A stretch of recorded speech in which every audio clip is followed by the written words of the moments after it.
नमस्कार मेरे भाई, स्वागत है आपका 10 मिनट शो में। आज का हमारा जो टॉपिक है वो है दिल्ली सल्तनत।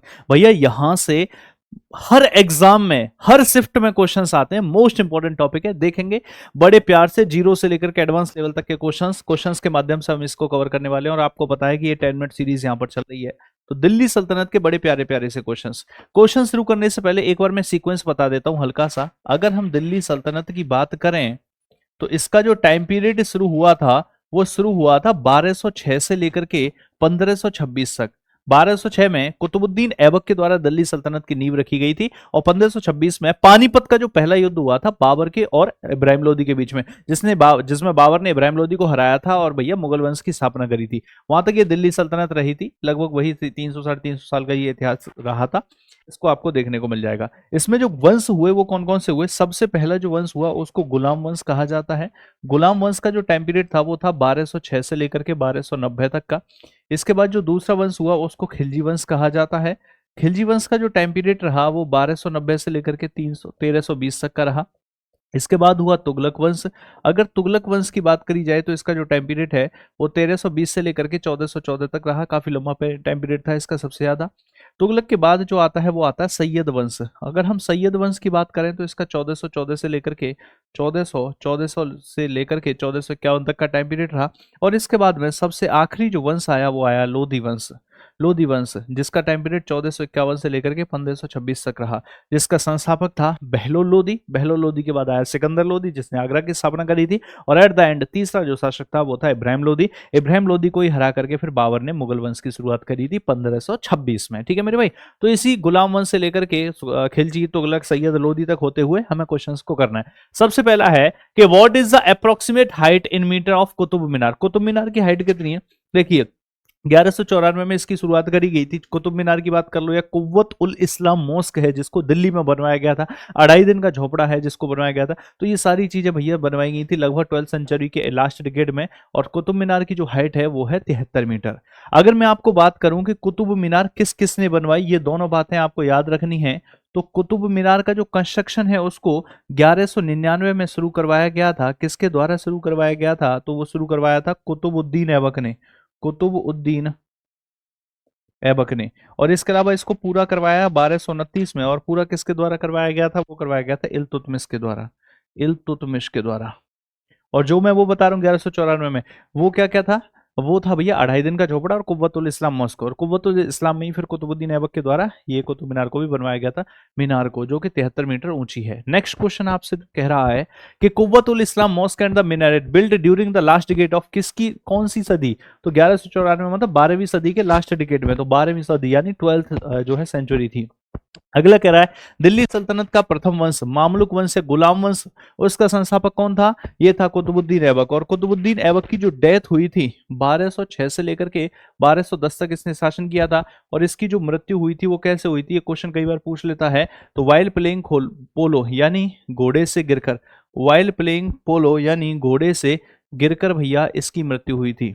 नेक्स्ट क्वेश्चन आपसे कह रहा है कि गुलाम वंश के दिल्ली की पहली और एकमात्र महिला शासक कौन रही? तो भैया ये कुतुबुद्दीन ऐबक, इसके बाद इसका गुलाम और दामाद जो कि इल्तुतमिश था, और इल्तुतमिश के बाद जो आई वो रजिया सुल्तान आई। तो रजिया सुल्तान एकमात्र महिला शासक थी और पहली और आखिरी महिला शासक थी। 1236 से लेकर के 1240 तक का इसका टाइम पीरियड था। अगला कह रहा है आपसे कि चहलगानी, एक्चुअली मुख्य 40 गुलाम इल्तुतमिश के द्वारा इसे शुरू किया गया था। और चहलगानी क्या था? मुख्य 40 गुलाम, जो मुख्य 40 टर्किश गुलाम थे, उन 40 गुलामों का जो ग्रुप था उसी को तुर्क चहलगानी या फिर दल चालीसा कहा जाता था। नेक्स्ट अगर हम बात करें अलाई दरवाजा, अलाई दरवाजा की बात करी जाए तो इसको बनवाया गया था इल्तुतमिश के द्वारा। अलाई दरवाजा वॉज मेड बाई इल्तुतमिश, इसको इल्तुतमिश ने बनवाया था।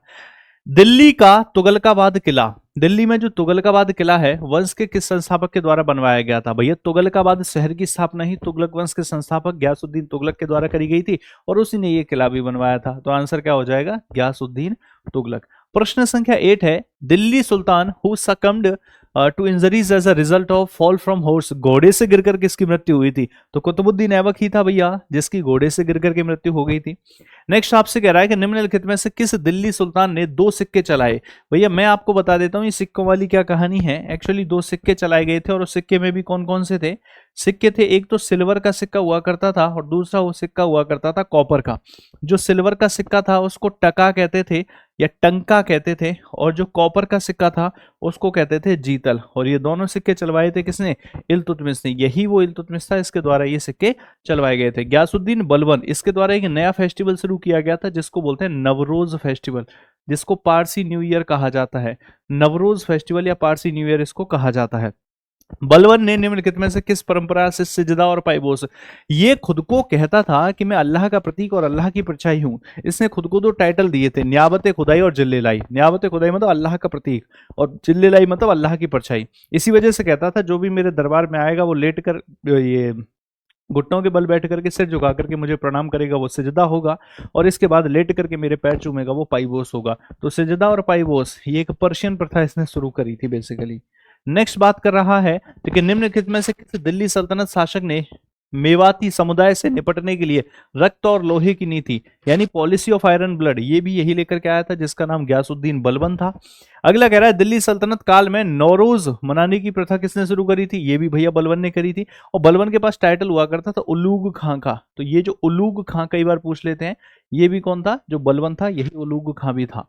निम्नलिखित में से कौन सा सुल्तान इल्तुतमिश का वजीर था? तो इल्तुतमिश का वजीर जुनैदी था। तो निजाम उल मुल्क जुनैदी जो था वो इल्तुतमिश का वजीर हुआ करता था। इल्तुतमिश जो रजिया सुल्तान का पापा था। गयासुद्दीन बलबन की बात करें तो ruler of slave dynasty took up the title of, किसका टाइटल लिया था? मैंने बताया था ना दो टाइटल, न्याबत खुदाई और जिल्लेलाई। न्याबत खुदाई मतलब अल्लाह का प्रतीक और जिल्लेलाई मतलब अल्लाह की परछाई। तो नूरे दिन नहीं, नूर महल नहीं, जिल्लेलाई यानी कि अल्लाह की परछाई, शेडो ऑफ गॉड। और शेडो ऑफ गॉड था, इसी वजह से क्या कहता था? जो कोई भी आएगा वो मेरे पैर भी चूमेगा, सिजदा एंड पाइबोस जो सिस्टम था।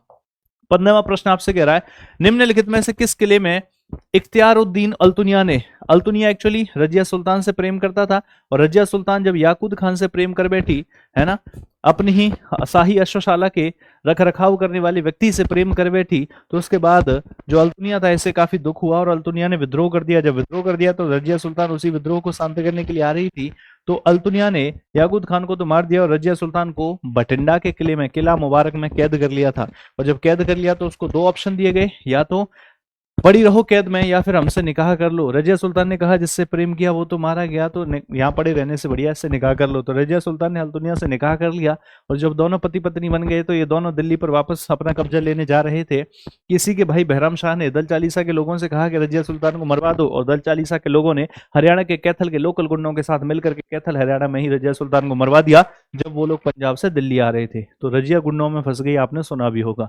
किला मुबारक बठिंडा में इसको कैद किया गया था। In reference to the Delhi sultanate what was group of 40? Group of 40 का मतलब है तुर्के चहलगानी या दल चालीसा, यानी प्रमुख जो है टर्किश स्लेव हुआ करते थे और जो कि रजिया सुल्तान की हत्या में भी शामिल थे। इसका मतलब ऑप्शन ए ही सही हो गया।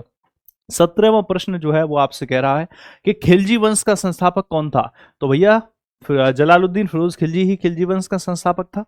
इसके अलावा बात कर रहा है आपसे कि मलिक कफूर, मलिक कफूर भैया किसका सेनापति हुआ करता था? मलिक कफूर को गुजरात के खम्मात बंदरगाह से 1000 दिनार में खरीदा गया था। इसी वजह से इसका एक और नाम था, ये एक किन्नर था और इसको 1000 दिनार में खरीदा गया था, इसी वजह से इसको 1000 दिनारी भी कहा जाता है। खिलजी वंश के किस शासक के अधीन एक प्रसिद्ध सेनापति था? तो ये अलाउद्दीन खिलजी के प्रति जो अलाउद्दीन खिलजी का सेनापति था। और जब अलाउद्दीन खिलजी ने दक्षिण भारत अभियान भेजे थे तो उन्हीं का नेतृत्व कर रहा था मलिक कफूर। प्रश्न संख्या 19 आपसे कह रहा है कि अलाउद्दीन खिलजी की यह महत्वाकांक्षा थी कि वह नया धर्म शुरू करे, लेकिन भैया जो दिल्ली का कोतवाल था उसने मना किया था, ऐसा मत करो, नहीं चल पाने का, है ना। तो काजी अल उल मुल्क उसका नाम था, इससे मना कर दी थी। आपसे कह रहा है कि तुगलक वंश का वह कौन सा शासक था जो विवादित निर्णयों के लिए, भाई साहब दिल्ली सल्तनत का सबसे पढ़ा लिखा पागल सुल्तान उसे कहा जाता है, उसके द्वारा 5 ऐसे डिसीजंस लिए गए जो उसी के विपरीत हो गए, है ना। चाहे उसमें टोकन करेंसी चलाना हो, सिल्वर की कमी के कारण उसने सांकेतिक मुद्रा चलाई, चाहे कैपिटल शिफ्ट करी दिल्ली से दौलताबाद की बात हो जाई हो, चाहे 1 साल का एडवांस वेतन हो सेना को, तो ये सारे के सारे काम किसने किए? मोहम्मद बिन तुगलक ने, MBT, जिसको पढ़ा लिखा पागल सुल्तान कहा जाता है। आमीरे कोही एग्रीकल्चर में भैया इसने क्या किया था? दोआब, 2 नदियों के बीच का जो क्षेत्र था वहां टैक्स बढ़ाया था ताकि वहां पर लोगों को पानी वानी ज्यादा मिलता है तो फसल अच्छी होगी, टैक्स बढ़ा दिया। लेकिन जैसे इसने टैक्स बढ़ाया तुरंत ही सूखा पड़ गया था, इसे खुद दिल्ली छोड़ के जाना पड़ा था। तो इसके जो फैसले थे वो विपरीत साबित हुए थे। हालांकि इसने किसानों के लिए एक डिपार्टमेंट बनाया था आमीरे कोही कि किसी को लोन वोन चाहिए तो ले जा सकता है और अपनी फसल को कर सकता है, तो ये भी मोहम्मद बिन तुगलक ने ही बनाया था। 22वां प्रश्न आपसे कह रहा है कि मोहम्मद बिन तुगलक को अपने शासनकाल में अनेक विद्रोहों का सामना करना पड़ा। बिल्कुल, 34 रिवोल्ट हुए थे इसके शासनकाल में, 27 साउथ इंडिया में और 7 नॉर्थ इंडिया में। तो टोकन मुद्रा जो चलाई थी ये किस लिए नहीं चल पाई? क्योंकि ब्रास की मुद्रा हुआ करती थी, लोगों ने अपने घर में बर्तनों को पिघला पिघला करके सिक्के बनाना शुरू कर दिया था, तो हाई रेट ऑफ काउंटरफीटिंग है ना, तो नकली सिक्के बनने शुरू हो गए थे। लोधी वंश का फाउंडर कौन था? तो बहलोल लोधी था।